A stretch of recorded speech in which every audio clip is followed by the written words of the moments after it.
Parti ou gantan koulika, di Jean-Marie ti Nicolas, qui t'a qu'à faire le marché au pas. This is Democracy Now!, democracynow.org, the War and Peace Report. I'm Amy Goodman as we turn now to Haiti's former First Lady, Mildred Aristide. She met President Aristide when she was an attorney in New York, helping the president after the first U.S.-backed coup against him in 1991. We spoke just about an hour out of Haiti on that historic flight on Friday that took the Aristides from South Africa to their home in Haiti. Mildred Aristide, welcome to Democracy Now! What an historic day. 7 years after you left Haiti in 2004, you're returning from exile in South Africa to your country. You're about a half an hour away. What are your feelings right now? Well, first I'm remembering that 7 years ago, the day before the coup, we spoke. I don't know if you remember. Of course. We spoke from the palace. So here we are 7 years. It's a lot of emotions. It's a lot of emotions. You know, Haiti's been with us for 7 years, despite the distance. So it's very emotional. It's very emotional. Everything that the country's been through, especially after the earthquake, you know, the idea and the thought of what is going on there truly pains us, truly pains us. And, but, you know, as much as 7 years is a long time, it really seems like yesterday. And so there just seems to be a continuity despite the major disruption, if that makes sense. I mean, it was such a yanking away of from Haiti, and yet I really feel that we can just kind of step back into the country, into the relationship with the people, into the work of the foundation, and that things will continue in a new phase, in a new way. But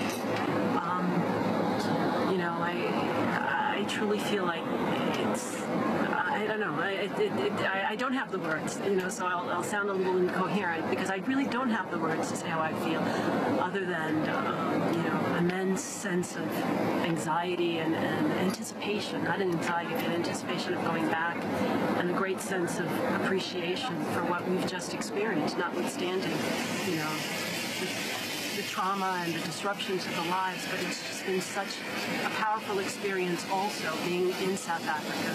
And the people have been so great, and the government and what we've learned, and opening up to Africa and learning the connections, the greater connections between Haiti and Africa have been amazing to really see so and to experience.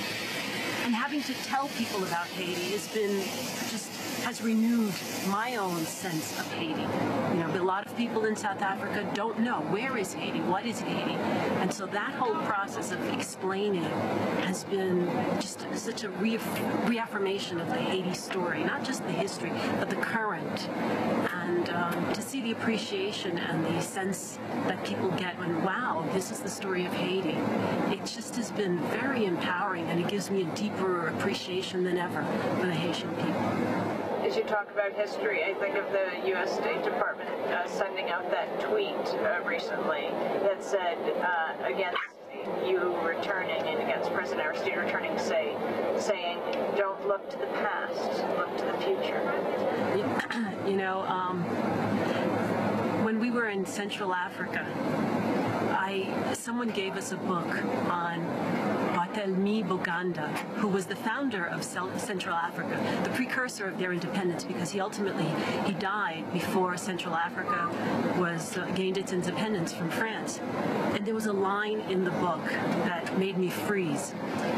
When they were criticizing Boganda for being critical still of the relations between colonial France and Central Africa, and they kept telling him, you're talking about the past, and that it was a new set of relations between the colonizer and the colony, and Boganda said, I would stop talking about the past if it weren't so present. And when then I heard statements about, and coming from the United States about Aristide being, that phrase just stuck with me.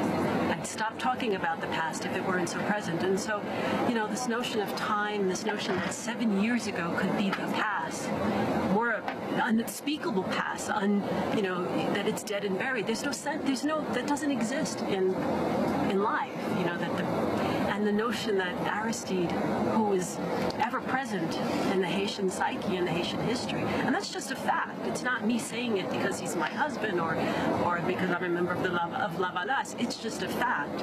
And so I think that that's a misread of the situation and of the reality in Haiti.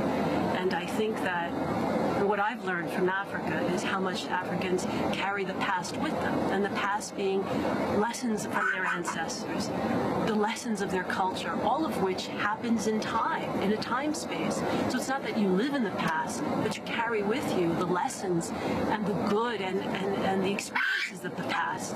And so this notion that you're looking to the past when what you're looking back to is to in the case of the Haitians, when they talk about Aristide, it's not looking to it, it's looking at what was done and the kind of relationship that he had with his population as president. And so now, and they're the first ones to say he comes back just to share in this part of Haiti's journey. And everyone knows that it is a horrific situation that the country is living in now, and with the earthquake. And so when they say they want Aristide present, to me, I see that as to accompany them in this process, as he accompanied them, as a priest when he was a priest, as an educator when he was teaching, as president when he was president, and now as a citizen, as a former president, and as someone who will continue and will work on expanding the work of the foundation in that capacity.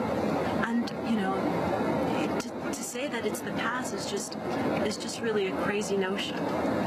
So 2 U.S.-backed coups, 1991 and 2004, and now the U.S., President Obama calling President Zuma to say do not fly the Aristides home to Haiti.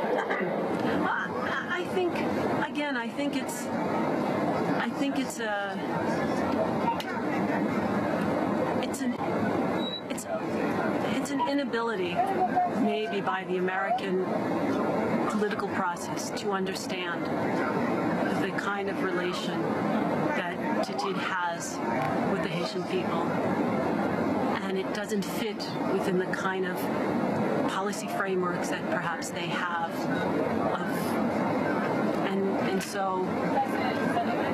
And so it's an unwillingness to see beyond that. I'll attribute it to that. And in the meanwhile, well, I think that the United States and a lot of those Western European countries see politics a certain way, and I think that they have no right to impose that on other peoples. And if I'm rattling, I'll rattle. I'll continue. But I attended just the week before we left South Africa at UNISA. There's a very important African lawyer, economist, and really a profound thinker from Uganda, Professor Danny Nabuderi.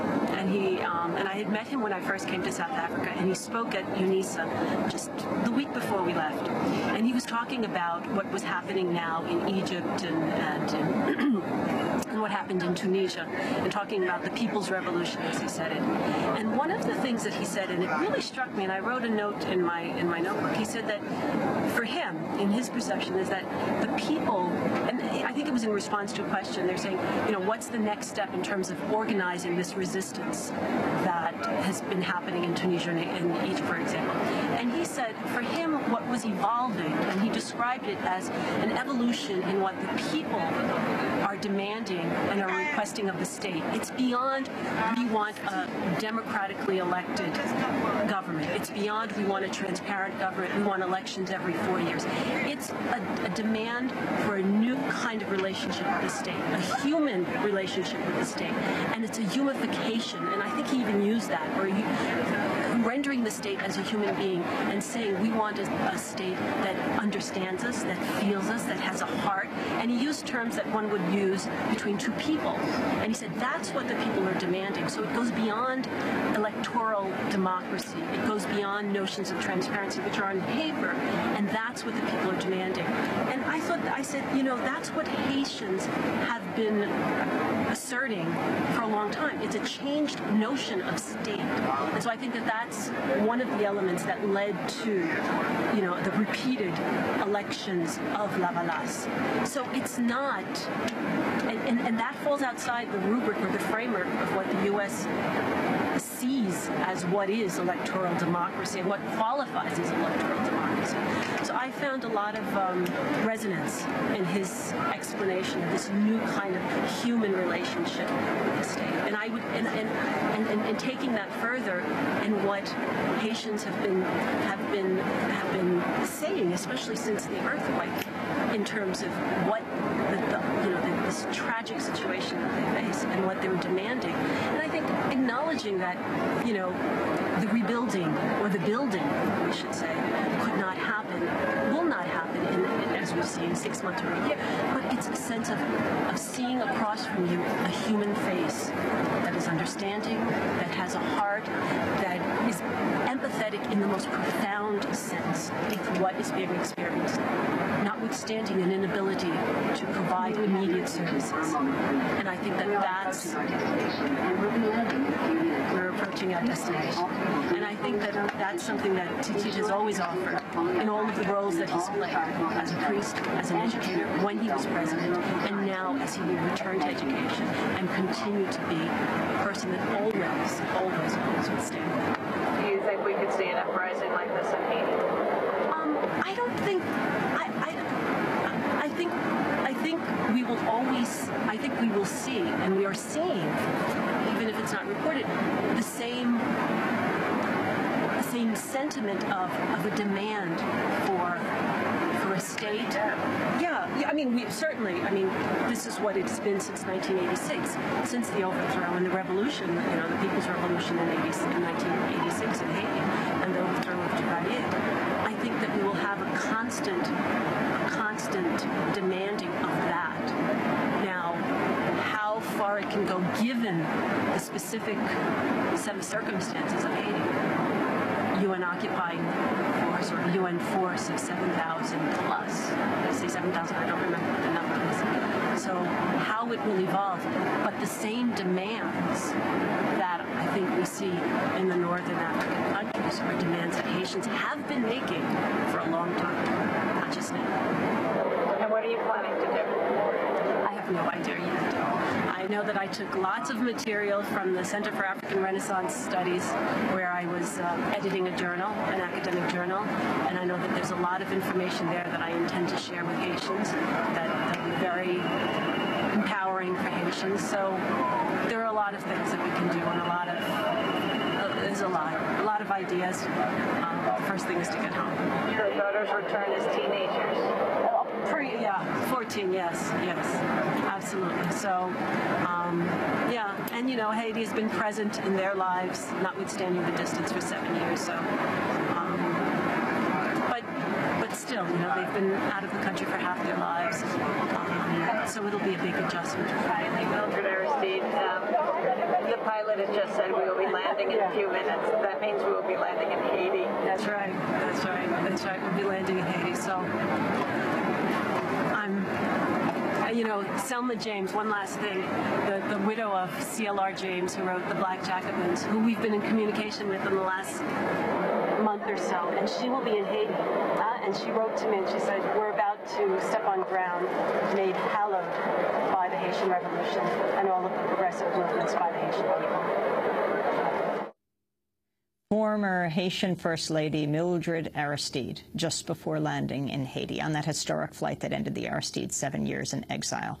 Special thanks to KK Keene, Nicole Salazar, Sharif Abdel-Qaddous, Hani Massoud, and John Hamilton. To see Democracy Now!'s exclusive coverage of the Aristide's epic return to Haiti, you can go to our website at democracynow.org.